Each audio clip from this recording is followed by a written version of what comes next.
Hello students, आपका स्वागत है मॉलिक्यूल्स ऑफ लाइफ के न्यू लेक्चर में, जिसमें हम कर रहे थे ब्लॉक टू में हम कर रहे थे फर्स्ट चैप्टर यानी कि मोनोसैकराइड्स, ब्लॉक 2 कार्बोहाइड्रेट्स का, जिसमें हमारा टॉपिक पेंडिंग था स्टीरियो आइसोमरिज्म। स्टीरियो आइसोमर्स वो होते हैं जिसमें मॉलिक्यूलर फॉर्मूला सेम होता है और स्ट्रक्चरली डिफरेंट अरेंजमेंट होती है। ठीक है, मॉलिक्यूलर फॉर्मूला सेम होता है और स्ट्रक्चरल अरेंजमेंट डिफरेंट होती है। ठीक है, अराउंड जो रहते हैं हमारे कायरल कार्बन इन स्पेस में। ठीक है, जैसे कि हमारे एग्जाम्पल देख लीजिए, C6H12O6 ग्लूकोज एक मोलिकुलर फार्मूला है। ठीक है, एंड अगर इसको हम कनेक्टिविटी करें और इसका स्ट्रक्चर फार्मूला देखें तो CHO CHOH4 CH2OH, इसको हम इधर पे समझते हैं खाली जगह पे। और आई थिंक ये वाला lecture may be half an hour delay होगा। ठीक है, तो प्लीज़ कोऑपरेट। CHOCHOH4, ये H है, गलती से N बन रहा है, CH2OH। अब देखिए, 4 कार्बन, 2 कार्बन, 5 6, हाइड्रोजन कितने हैं? 1 2 3 4 5 6 7 8 9।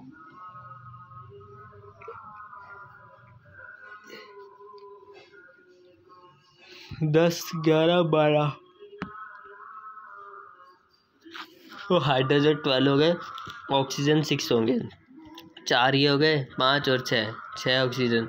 तो मोलिकुलर फॉर्मूला सेम है, बस स्ट्रक्चर ही इसको डिफरेंट करा गया है। तो ग्लूकोज इसका बेस्ट एग्जांपल दे रखा है यहाँ पर। कोई और एग्जांपल भी आप ले सकते हैं अच्छे से। इसके बाद में हम बात करते हैं एक साइंटिस्ट की, जिन्होंने D और L नोटेशन को असाइन करा, बताया कि वो क्या होते हैं। ठीक है, तो अब हम बढ़ते हैं DLN नोटेशन। रोजनऑफ एक साइंटिस्ट का नाम है। रोजनऑफ इन 1906 arbitrarily assigned DLN notation glyceraldehyde having hydroxyl OH group। Glyceraldehyde के पास OH ग्रुप है ऑन कायरल सेंटर पे, to the right of denoted as glyceraldehyde, while other form of having hydroxyl group to the left design L glyceraldehyde। मतलब कि right वाले को इसने D कहा है और लेफ्ट वाले को L ग्लिसरल्डिहाइड का है। D और L फॉर्म्स जो है वो हमारी रिप्रेजेंट करती है पेयर ऑफ स्टीरियोमर्स, जो कि हमारे मिरर इमेजेस पे होते हैं और वो सुपर इम्पोज नहीं करते एक दूसरे से। इस स्टीरियोमर्स को हम इनेंशियोमर्स कहते हैं। ठीक है, जो एक दूसरे पे सुपर इम्पोज नहीं करते। ठीक है, जैसे कि कोई भी स्ट्रक्चर ले लीजिए, नीचे स्ट्रक्चर होगा जो उस पर सुपर इम्पोज ना कर पाए। Super impose in the sense, अगर मान लीजिए ये स्ट्रक्चर है, इसको इस पे अगर बनाना चाहे तो CHO COH H CH2OH, तो ये इस पर सुपर इम्पोज नहीं कर रहा है। ये इधर आ रखा है, इधर आ रखा है। अगर इसको इसके ऊपर रखेंगे तो ये डिफरेंट हो रहा है थोड़ा बहुत। ठीक है,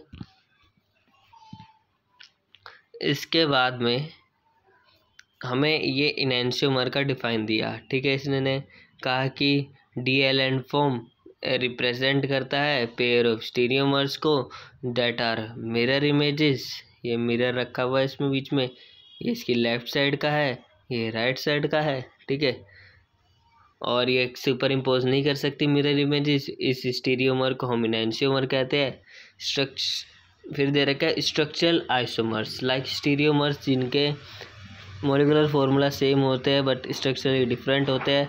एटम्स लिंक्ड ऑर्डर, ये सब आपको पता है, ये है जो मैंने ऊपर बताया है। इसमें बस थोड़े बहुत आपको एग्जांपल दे रखे हैं, D glucose, D fructose are structurally isomer, तो यहाँ से आप एग्जांपल्स याद कर लेंगे। इसके बाद में जैसे कि ये स्ट्रक्चर देखिए, कायरल कार्बन, इसमें मिरर हम ठीक से बनाएंगे थोड़ा।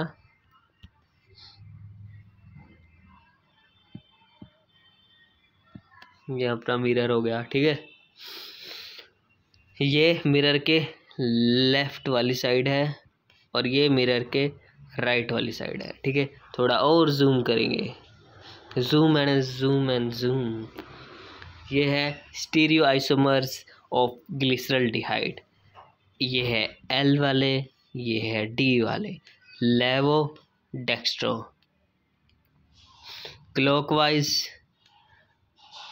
क्लॉकवाइज कैसे होता है,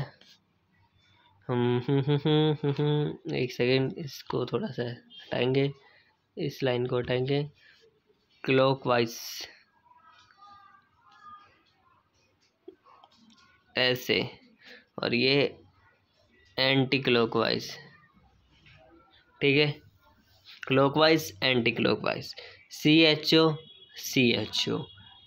और ये बीच में जो कार्बन है इसको कायरल कार्बन माना है, ठीक है। ये एल्ग्लिसरॉल्डिहाइड है, अगर इसको इधर पे मिरर लगा दिया इधर पे, तो ये H का सामने वाला H दिखेगा, OH का OH दिखेगा। तो जैसे मान लो आप कोई भी ऑब्जेक्ट लो, ठीक है, जैसे मान लो आपने लिया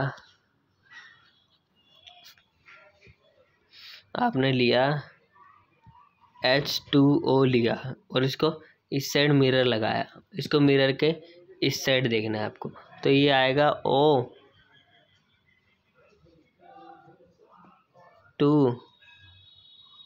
और H, ये कुछ इस प्रकार से आएगा, ठीक है। तो जो इसके साइड में होगा आपको ये मिरर इमेज ऐसे बनानी है, ठीक है। तो इसमें भी ऐसे ही बताया गया है मिरर इमेज के बारे में, ठीक है। तो अब हम आगे बढ़ते हैं। तो इसमें पूछा गया है हम कैसे डिजाइनेट करें DL फॉर्म को फॉर मोनोसेक्राइड्स के लिए जो एक से ज़्यादा कायरल सेंटर हो, जिसमें उसको कैसे DL फॉर्म कैसे डिज़ाइन करें। इसमें तो एक ही था कायरल कार्बन, बाकी में बहुत सारे हो सकते हैं, ठीक है। इसमें एक ही है, ठीक है, दोनों में एक ही है। तो रोजनऑफ ने कहा, प्रपोज करा उसने ग्लिसरॉल्डिहाइड को as a standard to which configuration of all sugar relate कर सके। इसने एक्सटेंड करा डिजाइनेशन ऑफ DL कॉन्फ़िगरेशन को टू ऑल एल्डोसिस और कीटोसिस से, ठीक है। एल्डोसिस और कीटोसिस से करा इसने, तो इस लाइन को हम हाईलाइट कर देंगे इधर से ऐसे, और फिर ब्लैक से करेंगे। बाय अप्लाइंग सेम लॉजिक इसने अप्लाई करा in their last carbon atom, जो इसने लास्ट वाले कार्बन आइटम पे करा था, ऑल एल्डोसिस और कीटोसिस ड्रॉन करा है इस 5.2 और 5.3 फिगर में। तो 5.2 और 5.3 फिगर अगर किसी को याद है तो क्या थी वो, मैं आपको दिखा देता। 5.2 और 5.3, 5.2 अरे बहुत ऊपर है ये तो।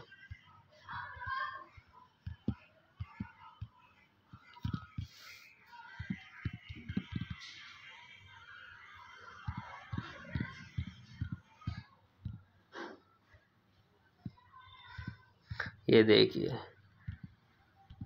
अरे रुकिए तो सही, ये है फिर 5.2, ठीक है। इसमें 2 कायरल कार्बन दे रखे हैं, 3 दे रखे हैं, एल्डोस कीटोस का सब दे रखा है, एल्डो टाइट्रोस दे रखा है, ये ग्लिसरॉल्डिहाइड का हो गया, एल्डोस कीटोस, लैक्टोस हो गया, कीटोस हो गया, ये सब इसमें दे रखा है। एक कायरल कार्बन हो तो उससे ज़्यादा में क्या होता है, ठीक है। अब हम टॉपिक पे आते हैं वापस से। फिगर मैंने आपको दिखा दी, बुक में गिवन है। इसके बाद में ये बोल रहा है कि जो सब में जो अबाउट जो लॉजिक लगाया है टी शुगर का, ये शोन है 5.4 फिगर, 5.5 फॉर एल शुगर। तो as quick reference DL forms of both glucose and fructose show करे गए 5.15 फिगर में, जो कि नीचे है। क्या शो करा गया है, both glucose and fructose L और डी फॉर्म में करे गए हैं शो। तो एल और डी में शो करे गए हैं तो क्या होता है, इधर पे मिरर आ जाएगा, देखो मिरर के सामने देखो कैसा लग रहा है, HOH HCH, और ये बीच में कायरल सेंटर 1 2 3 4, 1 2 3 4, 4 कायरल सेंटर है और ये मिरर इमेज बन गई। अब वो ग्लूकोज का स्ट्रक्चर याद होना चाहिए, ये वाला डी वाला, ठीक है, CHO HOH OHH HOH HOH CH2OH, ठीक है।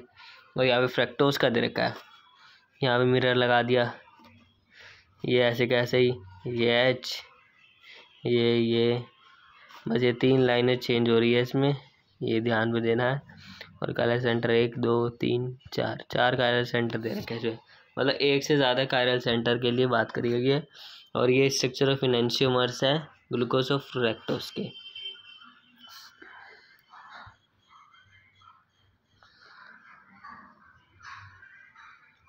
इसके बाद में हमें लैटिन वर्ड में दे रखा है, डी को हम डेक्स्टर कहते हैं राइट के लिए, और एल को लेवस कहते हैं, मतलब डेक्स्ट्रो और लेवो, ठीक है।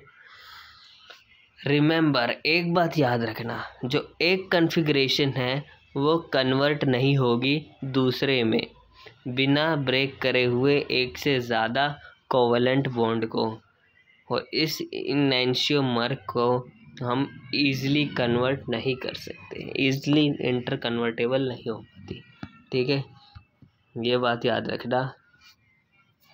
और D form of monosaccharide is more abundant है than L form. L form of monosaccharide exist तो करता है, जैसे कि example L arabinose constitute of bacterial cell wall, L galactose is found in some polysaccharides. इसके बाद में हमारा ग्लिसरॉल डिहाइड दे रखा है for a compound N, Van't Hoff rule दे रखा है इधर पे 2 की पावर n होता है डिफरेंट कायरल सेंटर पॉसिबल के लिए, जैसे 2 का स्क्वायर करा 4 स्टीरियो आइसोमर्स आर पॉसिबल। अगर 2 कायरल सेंटर है तो जैसे हमारे ग्लूकोज में 4 है तो 4 का स्क्वायर तो कितना होता है, 2 2 जा 4, 4 2 जा 8, 8 2 जा 16, 16 ही होगा क्या, बताओ जल्दी जल्दी। 2 का क्यूब 8, 8 इंटू 2 16, ठीक है, 16 हो जाएगा हमारा स्टीरियो आइसोमर्स पॉसिबल, ठीक है। इसके बाद में हमें दे रखा है दिस आर डीथेरोस एंड डीथेरोस, एलेथेरोस और डीथेरोस, ये पेयर्स वगैरह दे रखे हैं, ठीक है। हमें बस वॉन्ट ऑफ फैक्टर यहाँ से इस वाले टॉपिक से वॉन्ट ऑफ फैक्टर याद रखना है, 2 की पावर n होता है, जितने हमें कायरल सेंटर दे रखे हैं उन्हें n कहते हैं। कायरल सेंटर हमारे पास 4 है तो 16 स्टीरियोमर्स हमारे पास पॉसिबिलिटी हो जाती है 16 स्टीरियोमर्स बनाने की। ये हमारा डाई स्टीरियोमर्स है, इसमें स्टीरियोमर्स में डिफर कॉन्फ़िगरेशन में डिफरेंट होते हैं, जिसमें एक से ज़्यादा कायरल सेंटर होते हैं पर इनका mirror but are not mirror images, इनका मिरर इमेजेस नहीं होता सेम वगैरह, मतलब होता ही नहीं है। फिर एपीमर्स की बात करी गई है जिसमें बस एक ही कायरल कार्बन होता है, प्लेटिनम पेनल्टीमेट कार्बन, इसके एग्जाम्पल दे रखे हैं। और इसमें लास्ट में एक बात लिखी गई है सिमिलरली करके, ध्यान से सुनेंगे। अल्फ़ा और बीटा एनोमर्स वो भी डाई स्टीरियोमर्स है, as they differ in orientation में डिफ़र करते हैं ओनली एट एनोमरिक कार्बन पे। ऑप्टिकल प्रॉपर्टीज़ क्या होती है, व्हाट आर ऑप्टिकल प्रॉपर्टीज़, तो यहाँ तक सबको क्लियर होगा। हमने अभी पढ़ा कायरल सेंटर पढ़ा, वॉन्ट ऑफ फैक्टर पढ़ा और रोजन ऑफ प्रपोस्ट के बारे में पढ़ा, DL एंड नोटेशन 1906 में कह दिया जो स्टीरियो आइसोमर्स में, ठीक है, ये सबको क्लियर है। ऑप्टिकल प्रॉपर्टीज़ क्या होगी, ऑप्टिकल प्रॉपर्टीज़ क्या होगी, क्या मतलब क्या है, जब एक प्लेन पोलराइज्ड लाइट एक लाइट बना देते हैं, एक प्लेन पोलराइज लाइट पास हो रही है किसी सॉल्यूशन से कंटेनिंग ऑफ मोनोसेक्राइड सॉल्यूशन से पास हो रही है लाइट, ठीक है, मोनोसेक्राइड लाइट से पास हो रही है, तो ये रोटेट करेगी प्लेन ऑफ लाइट के आइदर टूवर्ड्स राइट और टूवर्ड्स लेफ्ट, मतलब राइट में भी रोटेट कर सकती है, लेफ्ट में भी रोटेट कर सकती है, ऐसा है।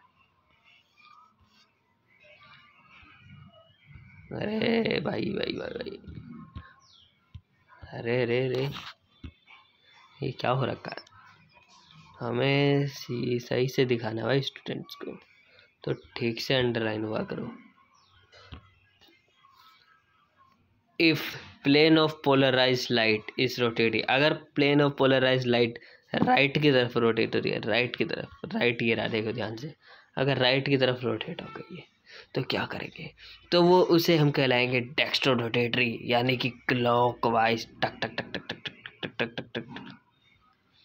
क्लॉकवाइज तो ऐसे होता है ना, मतलब राइट की तरफ हुई तो डेक्स्ट्रो रोटेटरी होगा, क्लॉकवाइज, ठीक है।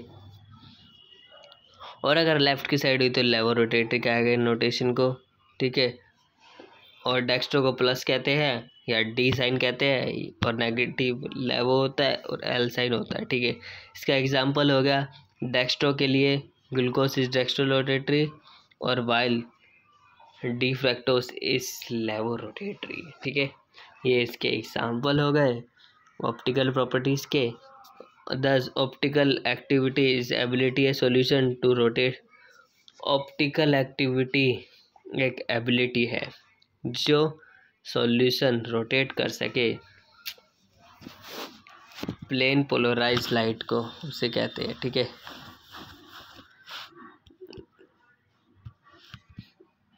इसके बाद में हमें दे रखा है पोलरीमीटर, जिसमें डिग्री ऑफ रोटेशन होते हैं ऑफ लाइट के बाय सॉल्यूशन, जो डिटरमाइन करता है इंस्ट्रूमेंट, उसे पोलरीमीटर कहते हैं।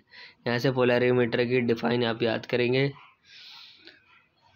और इनमें से मॉलिक्यूल ऑप्टिकली एक्टिव होता है। It must possess two structure features, एक से ज़्यादा कायरल आइटम होते हैं, प्लेन ऑफ सिमेट्री कम पाई जाती है, लैक हो जाता है कभी कहीं से कभी कहीं से, तो प्लेन ऑफ सिमेट्री में बहुत कम पाई जाती है, रेयर केस में, यह मिलती भी नहीं है।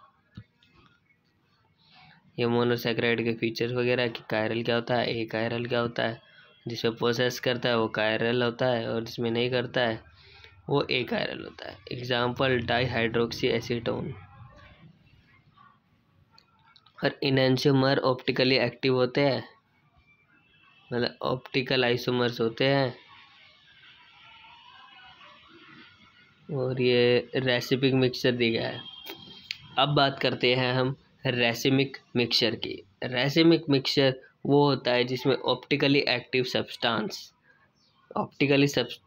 सब्सटेंस होते हैं, जब वो प्रिपेयर करे जाते हैं लैब में, मिक्सचर बनाया जाता है 50-50% रेशियो का मिक्सचर का, 2 इनएंशियोमर का, उसे हम रेसिमिक मिक्सचर कहते हैं, जिसमें 2 इनएंशियोमर इक्वली लिए जाते हैं एज अ रेशियो में, जैसे 20-20, 50-50 बिस्किट आते हैं, वैसे रेशियो में लिए जाते हैं इनएंशियोमर के, उसे हम रेसिमिक मिक्सचर कहते हैं।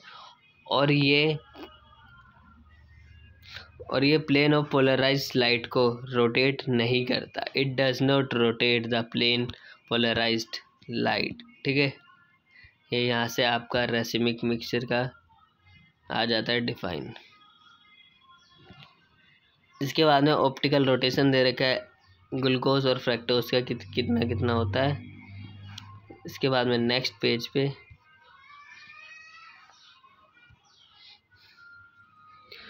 म्यूटा रोटेशन क्या होती है, तो म्यूटा रोटेशन देखेंगे उससे पहले आप रेसिमिक मिक्सचर वाला पेज स्क्रीनशॉट लेना चाहे ले लीजिए, और पीछे वाला आप पॉज करके ले सकते हैं।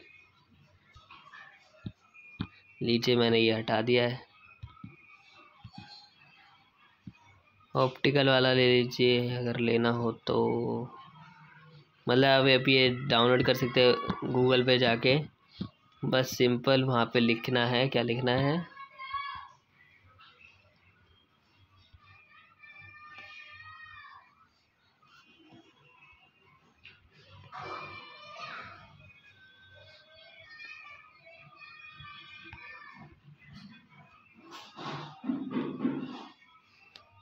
ठीक है, 101 कोड है इसका। इसे डाउनलोड कर लीजिए एज अ PDF फॉर्म, ठीक है। ब्लॉक वाइज मिलेगा या फुल बुक तो रेयर कैसे मिलेगा, नहीं तो एक एप्लीकेशन भी आती है प्ले स्टोर पे इसकी, इग्नू कंटेंट नाम से, वहाँ पे मिल जाएगा आपको BSc BCH कोर्स के अंदर, ठीक है। और अगर कोई रेगुलर वाला देखना चाह रहा है इसको, तो मैं प्रिफर करूँगा कि आप मोनोसेक्राइड वगैरह 11th-12th आपका क्लियर ही होगा, तो आप बायोकेम देखे बुक, वो भी सत्येंद्र करके कुछ बुक है उसे देखेंगे, या सत्यनारायण ऐसे करके है, सत्येंद्र करके बुक है वो देखेंगे, जिसने बायोकेमिस्ट्री की बुक दी है एज अ ऑथर, वो भी देख सकते हैं आप। और क्या कहते हैं कि और भी बुक्स आती है उनको आप देख सकते हैं, जिससे मोनोसेक्राइड टॉपिक अच्छे से गिवन है। अब बात करते हैं म्यूटा रोटेशन की। म्यूटा रोटेशन में अगर हम लेते हैं सॉल्यूशन अल्फा डी ग्लूकोज, इसकी ऑप्टिकल एक्टिविटी होगी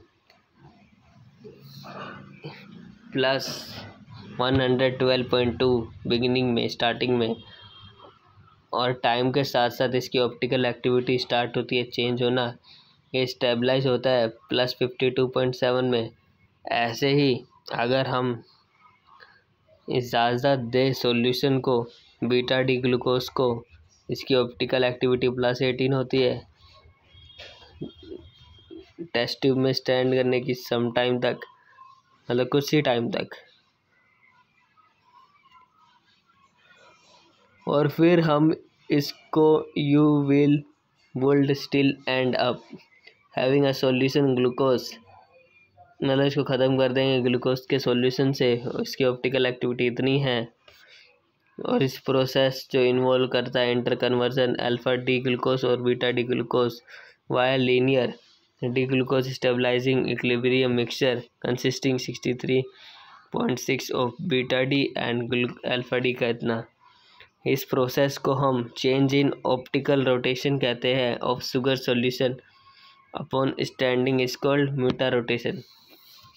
it is property of hemiacetal और हेमी कैटल लिंकेज, मतलब ये जो हमने ऑप्टिकल एक्टिविटी ली है अल्फा डी ग्लूकोज और बीटा डी ग्लूकोज की, इसमें जो भी ऑप्टिकल एक्टिविटी चेंजेस वगैरह हो रही है, स्टेबलाइज हो रही है, और जो लास्ट में इनका इंटर कन्वर्जन के बाद इक्विलिब्रियम मिक्सचर आ रहा है, इसको हम म्यूटा रोटेशन कहते हैं। इसी बात पे फटाफट से लाइक कर दो वीडियो को, क्योंकि हमें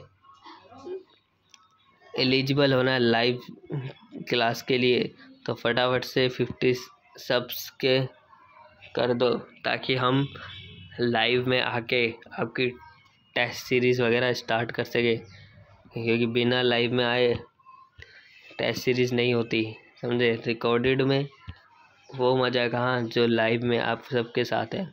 तो फटाफट से 50 सब्स एलिजिबिलिटी कंप्लीट कीजिए और अपने फ्रेंड्स के साथ शेयर कीजिए इन लेक्चर्स को, ताकि उनको थोड़ी बहुत हेल्प मिल सके, एज अ कंटेंट मिल सके या एज अ सोर्स मिल सके कि कहाँ से क्या करना होता है, कि मतलब मोटे मोटे क्या क्या टॉपिक्स हैं उनको एक बार देख लिया, डिफ़ाइन को, ये थोड़ा बहुत अगर मेरी लैंग्वेज में अगर आपको कुछ समझ आ रहा है, तो एज अ टीचर मैं तो यही कहूँगा कि आपको अगर जहाँ से जो भी समझ आता है पढ़ लेना चाहिए।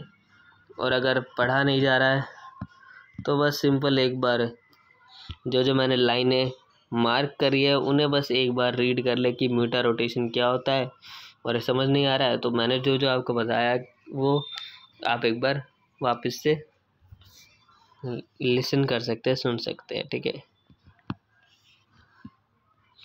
इसके बाद में हमें फिनोमेना दे रखा है म्यूटा रोटेशन कैसे होता है ग्लूकोज का।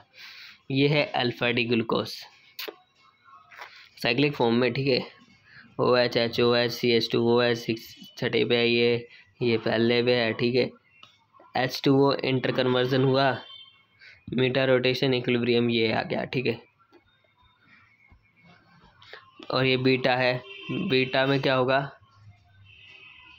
ये फर्स्ट मैं एक बार रिफिल चेंज करते हैं, इस बार ये वाला लेंगे, इसको हटाएंगे इधर से। देखो इस बार ये वाला और ये वाला चेंज्ड है, इस बार नहीं, हर बार ऐसे ही होता है कि फर्स्ट वाला ही चेंज होता है। एच और ओ एच का ही फ़र्क मिलता है बीटा और अल्फ़ा में। ये दोनों का जो होगा मिक्सचर, तो CHO H COH OH, फिर ये मीटा इक्विलिब्रियम आया तो इनका परसेंटेज देखा गया कि कितना बना है, मतलब इतना डिग्री कितना, इनका इक्विलिब्रियम कितना बन रहा है, 52.7 डिग्री में बन रहा है। तो इसे हम लेबोरेटरी वगैरह में भी करते हैं प्रॉपरली, उसमें ज़्यादा अच्छे से आपको पता लगता है कि कितना परसेंटेज आता है। इसमें परसेंटेज कैलकुलेट करके नहीं दिखाया प्रॉपरली, बस इसमें बताया कि इंटर कन्वर्जन हो गया, इक्विलिब्रियम को हम देखते हैं। इसके बाद में आपको एक्सरसाइज देखने के लिए मिलती है, choose the correct option. 2 sugar which differ in configuration at anomeric carbon R, differ करते हैं कन्फिग्रेशन एट एनोमरिक पे, अलग अलग होते हैं वो आप बताना। और OH ग्रुप प्लेटिनम कार्बन, ये अभी अभी बढ़ा है और ये तो पढ़ा ही है, ठीक है। मतलब ये पूरा जो अभी अभी हमने पढ़ा है वही है।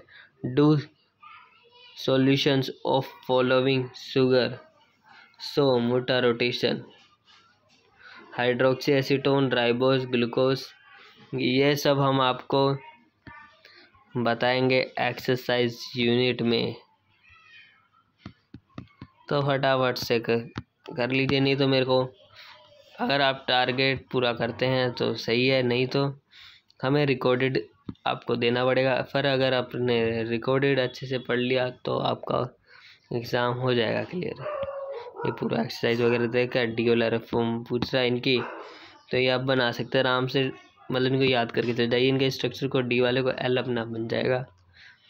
फिर इसके बाद में दे रखा है बायोलॉजिकली इम्पोर्टेंट शुगर डेरिवेटिव, जिसकी बात हमने कल करी थी कि हम इसको कल करेंगे, तो हम इसको आज कर रहे हैं। रिड्यूसिंग प्रॉपर्टी ऑफ ग्लूकोज को यूज़ करते डिटरमाइन करने के लिए increase level in blood and urine, diagnostics of diabetes mellitus, ठीक है। शुगर एसिड जो होते हैं monosaccharide are good reducing agent है, क्योंकि इसमें प्रेजेंस होता है फ्री एनोमरिक कार्बन एंड देता है अलग अलग derivative under different different condition में। वो कंडीशन क्या है उसकी हम बात करेंगे।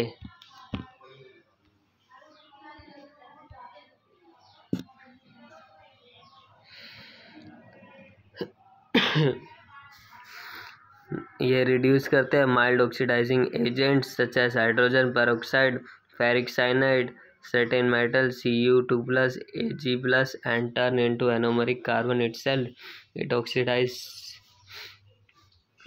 एक बार वापस से करेंगे, मैं आधा इंग्लिश बोल रहा हूँ आधा हिंदी बोल रहा हूँ। अब देखिए यहाँ तक आपने देखा शुगर एसिड मोनोसैकेराइड जो हमारे अच्छे रिड्यूसिंग एजेंट है, क्योंकि उनमें पाया जाता है फ्री एनोमरिक कार्बन, ठीक है। कंडीशन क्या है, कंडीशन पहली ये दे रखी है कि जो रिड्यूसिंग माइल्ड ऑक्सीडाइजिंग एजेंट है, जैसे कि हाइड्रोजन पेरोक्साइड, फेरिक साइनाइड और सर्टेन मेटल्स कॉपर और सिल्वर दे रखे हैं, सिल्वर गोल्ड। Ag देख लेना आप क्या है, मेरे को थोड़ा सा कन्फ्यूजन हो गया Ag और Au में। और बाद में ये बदलते हैं एनोमरिक कार्बन में जब ये ऑक्सीडाइज करते हैं कार्बोक्सिलिक एसिड। इस डेरिवेटिव को हम एल्डोनिक एसिड्स कहते हैं, जिसमें reducing mild oxidising agents use होते हैं, जैसे कि example mild oxidation of D glucose, D mannose produce करते हैं डी ग्लूकोनिक एसिड और डी मैनोनिक एसिड। कार्बोहाइड्रेट्स जो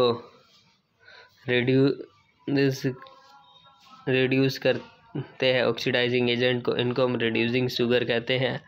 और सारे मोनोसैकेराइड्स हमारे रिड्यूसिंग शुगर होते हैं। ये बातें ध्यान में रखेंगे आप। फर्स्ट कंडीशन तो ये हो गई। ये डी ग्लूकोज दे रखा है, इसमें ऑक्सीडेशन ऑफ कार्बन 1 करेंगे, इसमें ऑक्सीडेशन ऑफ कार्बन 6 करेंगे। कार्बन 1 का ये करा ग्लूकोनिक एसिड बना, कार्बन का छठा करा तो ग्लूकैरिक एसिड बना। मतलब एट 1 एंड 6 दोनों पे करेंगे, फिर ऑक्सीडेशन एट 6 पे करेंगे तो ग्लूकैरिक एसिड बना। इसके बाद में सेकंड कंडीशन दे रखी है, जब हमारा स्ट्रॉन्ग ऑक्सीडाइजिंग एजेंट प्रेजेंस होगा। पहले बारे में माइल्ड है, इसमें स्ट्रॉन्ग ऑक्सीडाइजिंग एजेंट होगा जैसे कि नाइट्रिक एसिड। ये दोनों है both nitric acid both the carbonyl primary hydroxyl carbon. ये यूज़ करते हैं oxidise to yield dicarboxylic acid और एल्डेरिक एसिड। जैसे कि एग्जांपल ग्लूकोज इल्ड करता है ग्लूकैरिक एसिड को, एल्डेरिक एसिड हमारे मीसो कंपाउंड होते हैं, वो प्रोसेस नहीं करते ऑप्टिकल एक्टिविटी को, जैसे कि पेरेंट शुगर। थर्ड वाले में हमारा दे रखा है कुछ एंजाइम कैटलाइज करेंगे specific oxidation of primary hydroxyl group को और ओनली इल्डिंग करेंगे यूरोनिक एसिड की, जैसे कि एल ग्लूक्रोनिक एसिड और डी ग्लूकोज से ग्लूक्रोनिक एसिड बनाया। कैसे बनाया? ऑक्सीडेशन करा कार्बन एटम्स का, उससे बनाया। तो ये इम्पोर्टेंट डेरिवेटिव है, एक्ट करते करियर की तरह और हेल्प करते एक्सक्रीशन ऑफ ड्रग्स को और अदर टॉक्सिक कंपाउंड को बॉडी से निकालने के लिए यूरोनिक एसिड वगैरह डाला जाता है ताकि एक्सक्रीशन हो सके, ड्रग वगैरह का एक्सक्रीशन, ताकि बॉडी हमारी सेफ हो रहे। ये मीसो वगैरह दे रखा है, मीसो कहाँ पाया जाता है, मीसो कंपाउंड्स में ट्रिगल वगैरह, ये थोड़ा सा लाइन आप पढ़ेंगे। शुगर एसिड मैंने बताया। माइल्ड में क्या होता है, माइल्ड के क्या क्या एग्जाम्पल होते हैं, स्ट्रॉन्ग के क्या होते हैं, और कैटलाइज में क्या क्या एंजाइम क्या क्या होते हैं। और एस्कॉर्बिक एसिड को हम विटामिन सी कहते हैं, ये आपको पता होना चाहिए। और इसकी डेफिशिएंसी स्कर्वी होती है, lead to scurvy as compare to aldoses. Ketose आसानी से ऑक्सीडाइज नहीं होते, हाउएवर अंडर अल्कलाइन कंडीशन के अंदर दे अंडरगो इंडोइल आइसोमेरिज्म के अंदर जाते हैं, आइसोमेरिक एल्डोसिस बनाते हैं in presence of oxidizing agent from aldonic acid.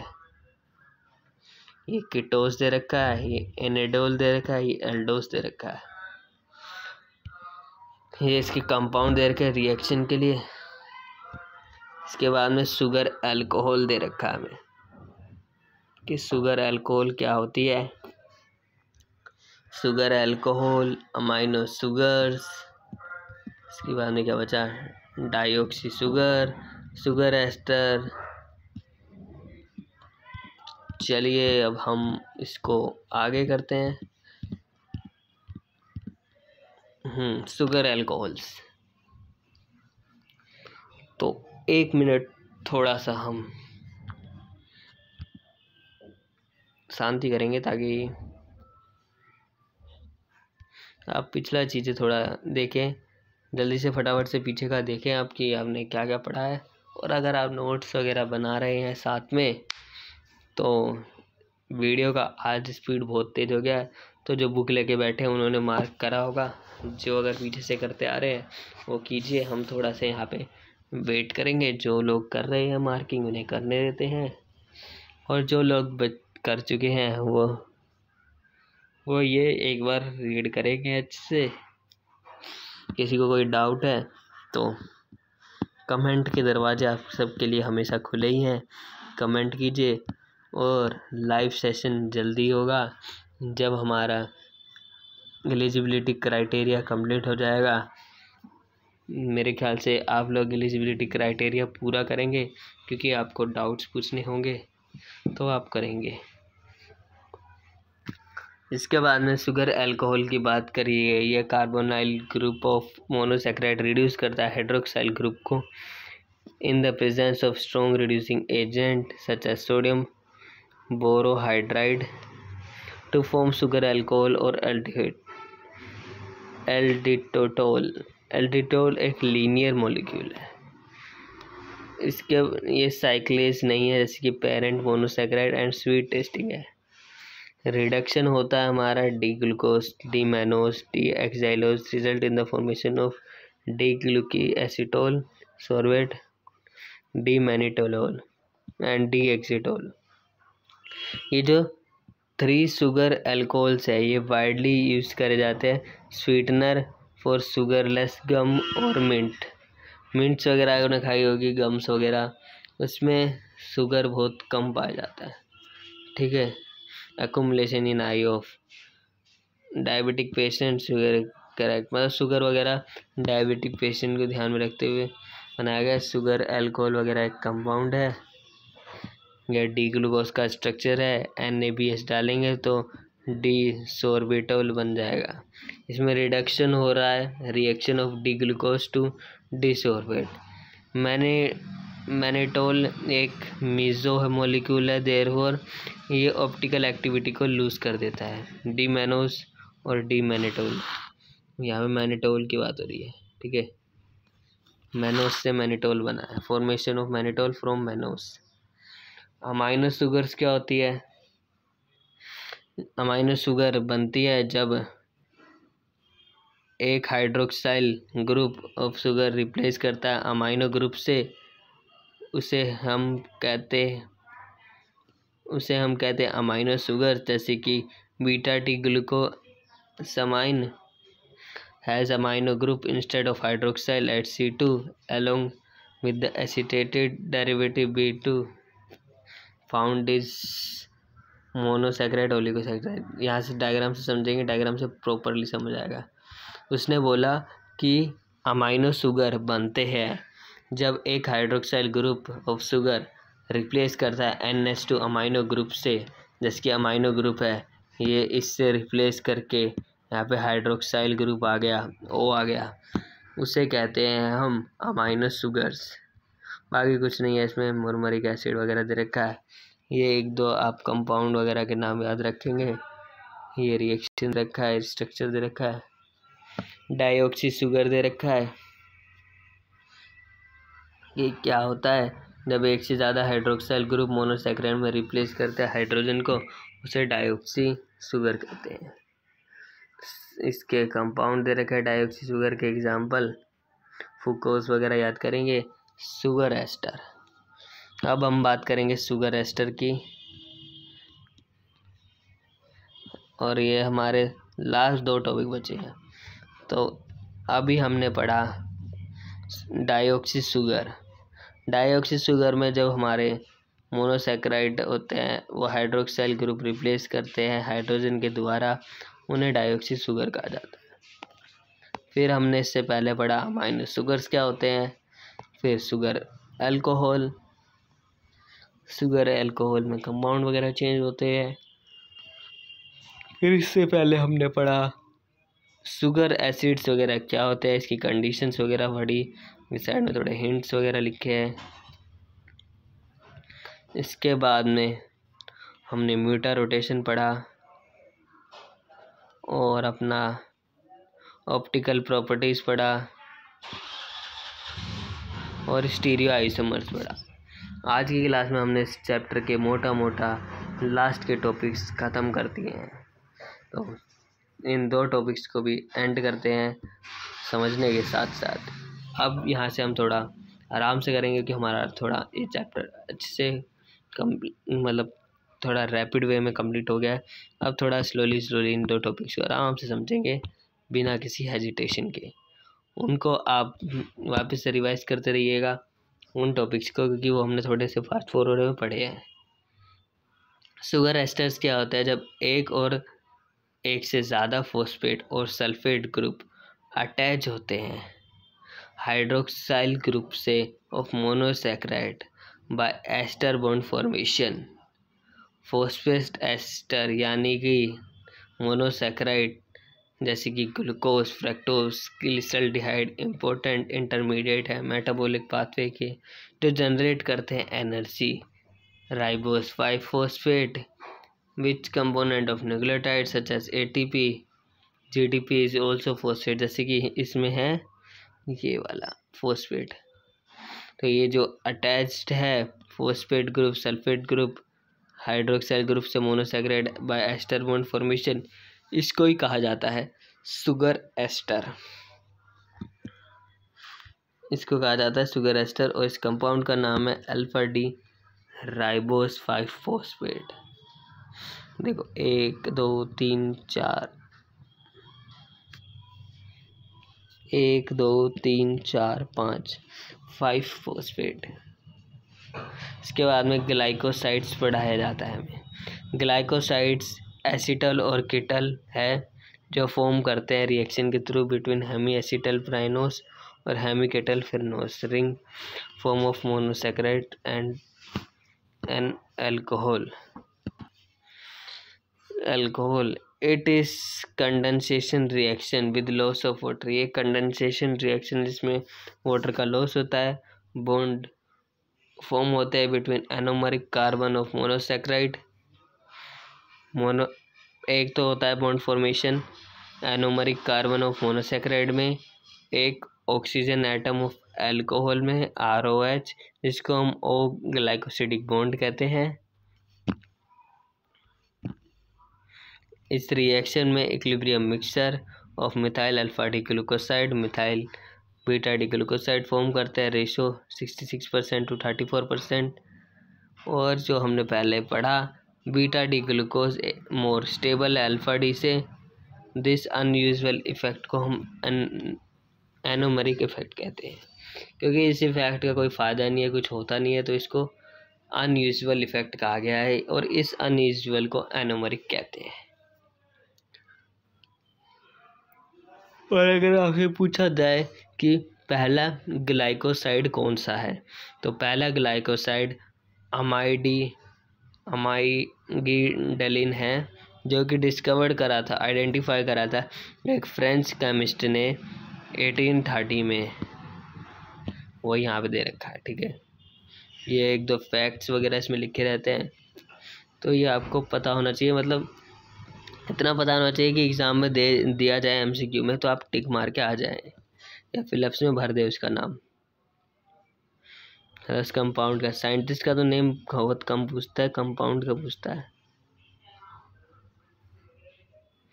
ये डायग्राम दे रखा है, फिर यहाँ छोटी छोटी डिफाइन दे रखी है। ग्लाइकोसाइड्स कंसिस्ट करता है 2 टाइप्स पे।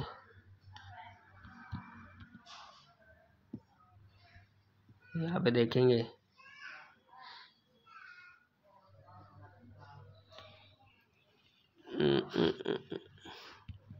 इस पेज का कुछ काम है। In addition of OH group sugar also react similar way thiol group to form thioglycosides. इसमें जब हम OH group in addition to OH group, इसके बाद हाँ, जब हम OH ग्रुप का ऐड करते हैं तो जो हमारे शुगर है वो भी रिएक्ट करेंगे सिमिलर वे में विद थायोल के साथ। मतलब पहले OH ग्रुप में ऐड करते थे तो शुगर रिएक्ट करते थे, अब शुगर में अगर हम thiol group SH group add करेंगे तो हमारे वो बनेंगे थायोग्लाइकोसाइड्स बनेंगे, ठीक है। जब थायोल करेंगे रिप्रेजेंट। अब हम बात करेंगे अपना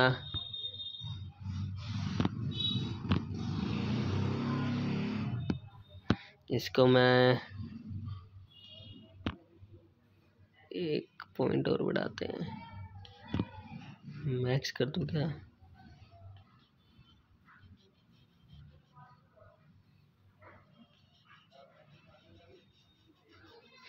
मैं इसको बस ऐसे ही रब कर रहा हूँ 1 सेकंड के लिए।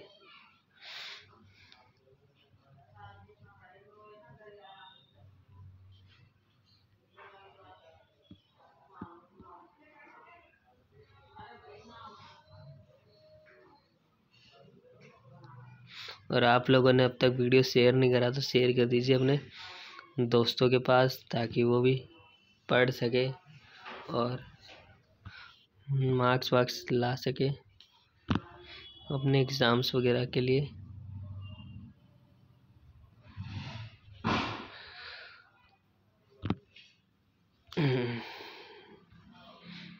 तो ये दे, अरे बहुत बड़ा हो गया है, तो कोई बात नहीं, बड़ा हो गया तो ये एक टाइप दे रखा है और यहाँ पे एक टाइप दे रखा है।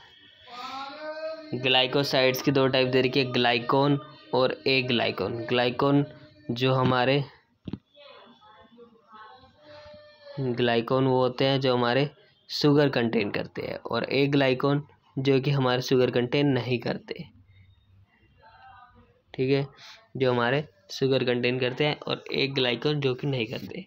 और अगर कोई बच्चा थायोल की बात पे अटका हुआ है कि थायोल मिटा दिया, तो मैं यहाँ पे लिख देता हूँ, जब SH यानी कि थायोल ग्रुप ऐड होगा शुगर के साथ तो उसे कहा जाएगा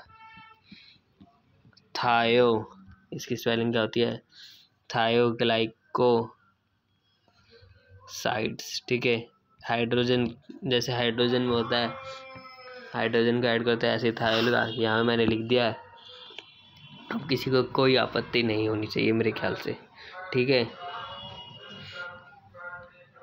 इसके बाद में ग्लाइकोसाइड्स बेस्ड ऑन है ग्लाइकोन पार्ट। ग्लाइकोसाइड्स के पास ग्लूकोज है, एस ग्लाइकोन, मतलब ग्लाइकोन ग्लूकोज शुगर पाया जाता है। ठीक है, likewise glycoside of fructose glucuronic acid classified होते हैं फ्रैक्टोसाइड्स एंड ग्लूक्रोनाइड्स में। ठीक है, ग्लाइकोसाइड्स क्लासिफाई करे गए हैं दो चीज़ों में, उसे भी ध्यान से देखेंगे।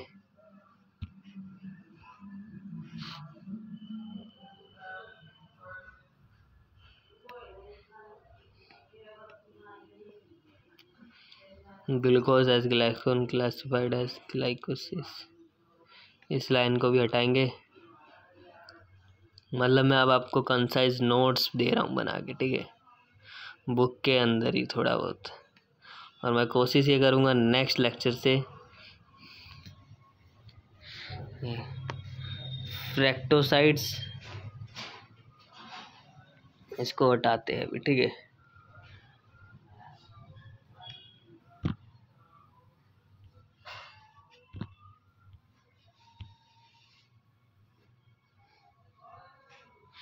ग्लूकोसाइड में एक और चीज़ आती है,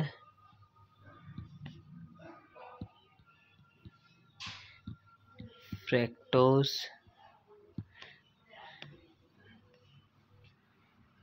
और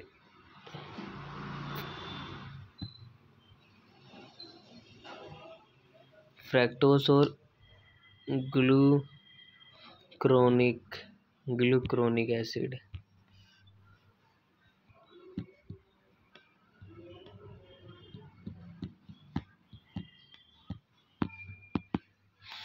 फ्रैक्टोज को तो हम कहेंगे, थोड़ा सा टेबल टेढ़ा मेढ़ा हो गया तो एडजस्ट कर लेना, इसको ये कहेंगे और इसको अपना ये कहेंगे,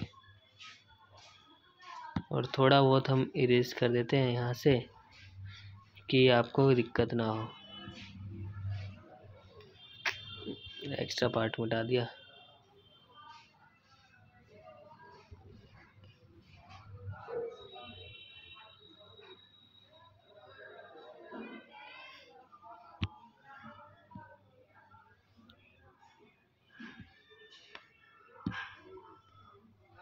ठीक है,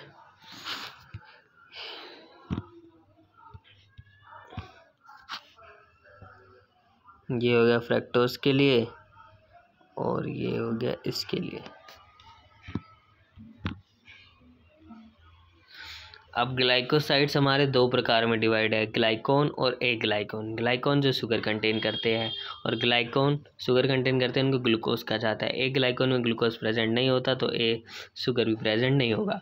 और फिर ग्लाइकोसाइड्स हमारे कंसिस्ट करते हैं दो चीज़ों में, एक और बार, फ्रैक्टोज और ग्लूक्रोनिक एसिड। फ्रैक्टोज हमारा बनता है फ्रैक्टोसाइड्स में और ग्लूक्रोनिक एसिड हमारा बनता है ग्लूक्रोनाइड्स में। ठीक है, ये इतना हमारा टेबल दे दिया है। ठीक है, तो ये यहाँ पे थोड़ा टेबल का गड़बड़ है, तो जब हम कंसाइज वे में इनको वापस से पढ़ेंगे लेक्चर्स को, तो हम इनके सिमिलर नोट्स इतने अच्छे कंसाइज वे में होंगे कि आपको एक ही बार में समझ आ जाएगा। अभी आपको टेबल क्लियर है तो इस टेबल को आप स्क्रीनशॉट ले लीजिए या अपने नोटबुक में लिख लीजिए, क्योंकि ये इसका टेबल बनाना ज़रूरी था ताकि आप अच्छे से समझ सकें। मतलब जिनके जो पार्ट्स होते हैं पेडिग्री वाइज टेबल जो बायोलॉजिकल होते हैं, जैसे कि ये इसका फादर, ये इसका मदर, ये इसमें से निकला, तो ये सब बनाना ज़रूरी होता है ताकि आपको अच्छे से समझ आ जाए।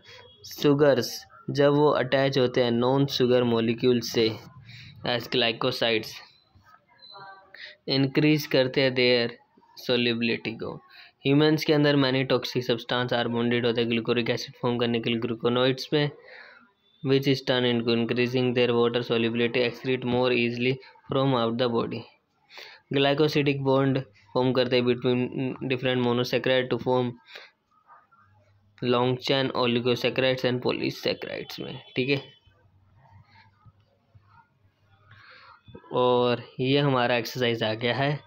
Vitamin is derived from glucose, कौन सा विटामिन ग्लूकोज से बना है वो आपको बताना है। शुगर गमलेस, ठीक है। मतलब ये वाली एक्सरसाइज बहुत इजी है, मेरे ख्याल से आप कर लेंगे। शुगर किसमें पाया जाता है वो सब आप ये कर लीजिएगा। इसके बाद में हमारा ये चैप्टर यहाँ पे ही एंड होता है। तो यहाँ पे हमारा चैप्टर ख़त्म हो चुका है और ये इसके आंसर्स हैं।